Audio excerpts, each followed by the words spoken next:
Friends, welcome if you are new. Today we are chatting about reselling things that aren't clothing. I'm assuming a lot of you that watch me are clothing resellers, but it might be news to some of you that the majority of products that I resell actually aren't clothing. So I wanted to talk about that, and I wanted to talk about some of the categories that I sell in that make the most money for me. The first one that comes to mind is grocery. Now, this is specific to Amazon, so I'm just gonna be giving you tips throughout this video on all the platforms, okay? But actually, it's not just Amazon. I sell quite a bit of grocery on eBay also, and I make dang good money selling it. If you think about it, friends, people need food to survive. People will always have to buy food and grocery items and seasonings and olive oils and flaxseed oils and whatever they need to consume to sustain their life. They're always going to buy those things. So no matter the inflation, no matter how much gas is, people have to eat, right? So I have actually seen my grocery sales go through the roof. I've been sourcing a lot of grocery for Amazon. So if you are an Amazon or an eBay seller, you guys, I just found like a pack of 6 flaxseed oils. I'll put a picture on the screen if I can find it. That I sold on eBay for $85, and I paid $2 per bottle. I think that they were like discontinued or something. I think they used to be sold at like health food stores or Whole Foods or something. I made dang good profit selling those. So I just wanted to make this video to give you some tips and tricks and maybe open your mind to expand your horizons outside of clothing. If you are interested, if maybe your clothing sales have slowed down, I'd say my clothing sales are basically steady. They've definitely slowed down on Poshmark, but on the days where I have like 1 or 2 sales on Poshmark, I'm still selling clothing on eBay. So mine have just held steady, but I'm just hearing a lot of people through, whispers and talks saying that, especially with Poshmark, that their clothing sales are just not doing that great. So number one, I want to open you up to is grocery. If you don't sell on Amazon, like I said, and you're an eBay seller, do not rule out selling things like teas, coffees. Look up some of the comps on this stuff. I mean, you really make, I feel like, the most profit if you can find discontinued products. I actually did a whole video on that, if you're new here, about discontinued products that I've sold, usually grocery and health and beauty, and how I make a killing doing that. I will link that video down below. Nikki, remember to link the video down below, because when I'm editing, sometimes I forget to do it. So this is cue to myself, link it down below, because I think it has a lot of helpful information. Okay, so that's just something to consider for Amazon and eBay sellers. I don't know. Let me know in the comments down below. Can you sell like grocery products on Poshmark? I've never tried. I have no idea. Another great category is health and beauty. Health and beauty, friends. It is amazing. And this is for all platforms. I told you recently in a What Sold video, I've recently started selling beauty products on Poshmark, and I've been doing really well selling like suntan. I think it's like a tanner, what do you call it? A self-tan. Clearly I know nothing about these products because I have a lot of melanin, but self-tanner, because I'm filming this in June, and I'm pretty sure the self-tanner I'm selling from Josie Moran is discontinued. It used to be sold for $45 per bottle, and I just created a bundle. I just thought, you know what? I want to move through these. I'm going to create a bundle of 2, and I'm currently selling them anywhere between like 40 and 50 bucks. And this is like the first time I've ever tried selling beauty on Poshmark. But because my sales have been so slow there, I was like, you know what? I know that people sell beauty products on there. Let me give it a try. And it's been working out. So I'm actually going to have my virtual assistant start cross-listing a lot of my beauty products from eBay to Poshmark, and I'm just going to test it out and see how it goes. I will update you guys soon. But I want to say the majority of my sales on eBay are health and beauty and hard goods and books, which we'll get into those because those are some of my favorites. You guys, I love selling health and beauty products. They are so easy to photograph. If I'm being 100% honest with you, clothing is probably my least favorite category to sell.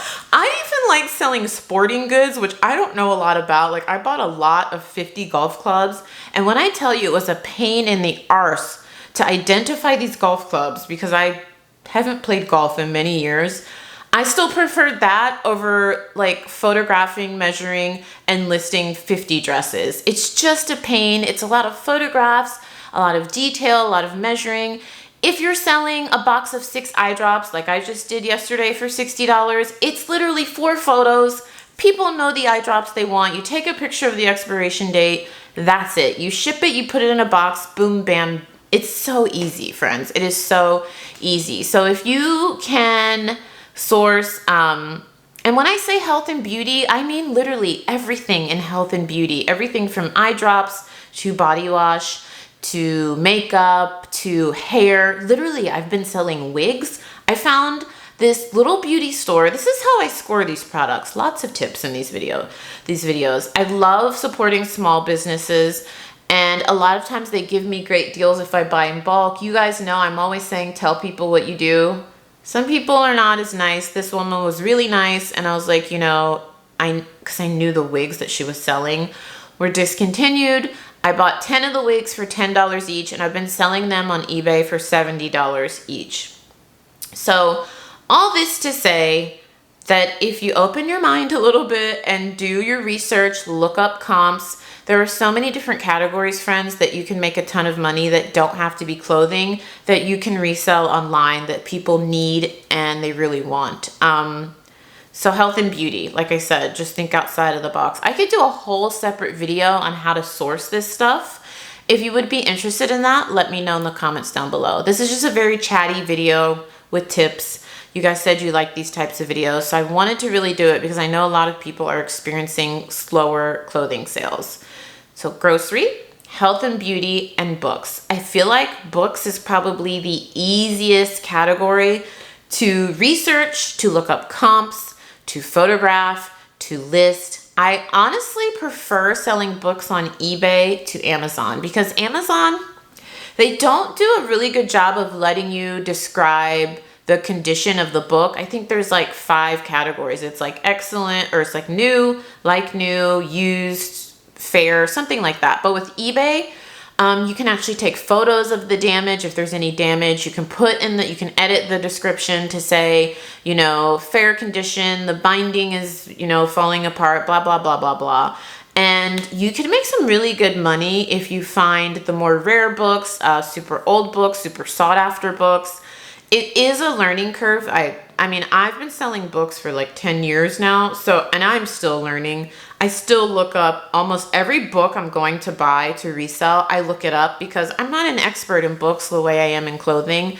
And I'm still learning. There's so many books I don't know, but I've actually been picking up selling books on eBay because I take really detailed photos if there's any damage. They're super, super affordable to ship. And I find them every time I go to the thrift store. I'm pretty sure if you have a thrift store near you, they probably have a book section. And some of the most valuable books I've actually found are in those smaller towns, way outside of like major cities. And they have just like this amazing book collection.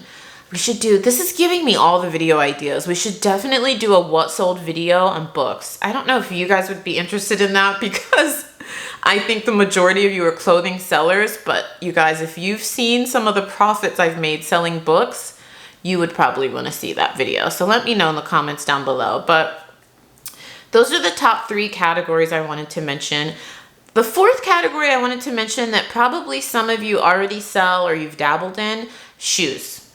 I love selling shoes. People will always need shoes, friends. I, for years, and I've talked about this many times, would not touch used shoes, especially used. I don't like cleaning them. I still don't like cleaning them. I've thought that they were annoying to store. They take up a lot of space. The profit that you can make on even used shoes, friends, it's worth. If you don't want to clean it, maybe hiring someone to clean occasionally. Because if you can find some, like, especially I'm like getting into like used sneakers. I have passed up so many valuable used sneakers that probably just needed like 1 scrub and I could have made a net of like $100. It's definitely worth it. in my opinion, to put a little elbow grease. I will be honest with you, I still don't pick up the shoes that need a ton of work, that maybe need like some of my friends do like color treatments and leather treatments. I still probably leave money on the table because I won't do those. And I really don't want to pay someone yet because I'm not doing that high volume of shoes. But maybe if you decide you love shoes and you love the profit, I know friends that just sell shoes and make 6 figures a year just selling shoes. And they do a great job of doing it. So it's a category to look into. Look up your comps, not just sneakers. I recently bought a shoe palette. And I got so many great shoe deals. I'm thinking of doing a whatnot shoe sale so that I can move through some of those shoes. I think in total I had 70 or 80 pairs of shoes. And so far I've sold about 25. But I want to move some of them faster. So follow me on Whatnot. I'm obsessed with it right now. I know some of you don't want to hear about Whatnot, but if you're on the app and you like it, follow me. I link it down below. I'm going to be doing a ton of sales this month, a ton. So I'm pretty sure by the time you're watching this, we're in Scotland. I haven't been wanting to say where we're going for vacation because I'm surprising my boyfriend. He doesn't know where we're going. It's for his birthday. So once we get back from Scotland, I am going to be a Whatnot fiend. If you do not find me on YouTube, I'll probably be doing a live auction on Whatnot. So if any of you have been to Scotland, anywhere in the country, leave any recommendations you have down below. We're doing a day tour of the Highlands, I think. I should know this because I booked the tour. We're going to Loch Ness. Is that the Highlands?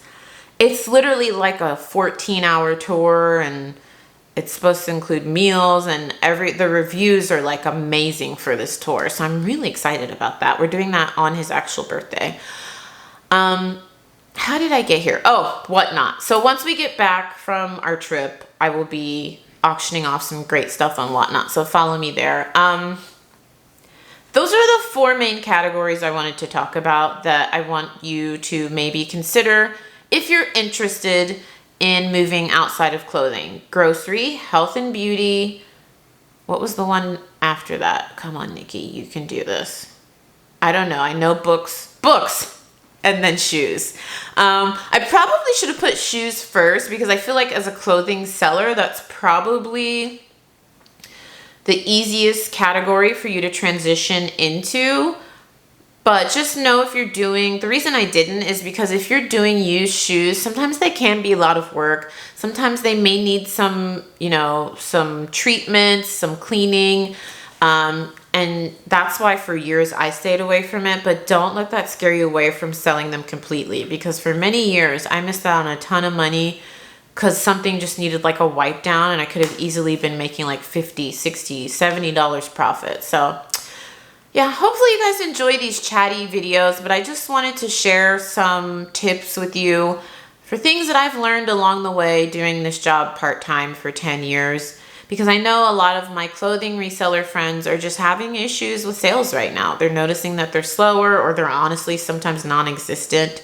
So I always tell you, I feel like there's enough for everybody. Everybody can win. We can all be successful. And I like to share that information to help you get to wherever you want to get to. So hopefully you found this helpful.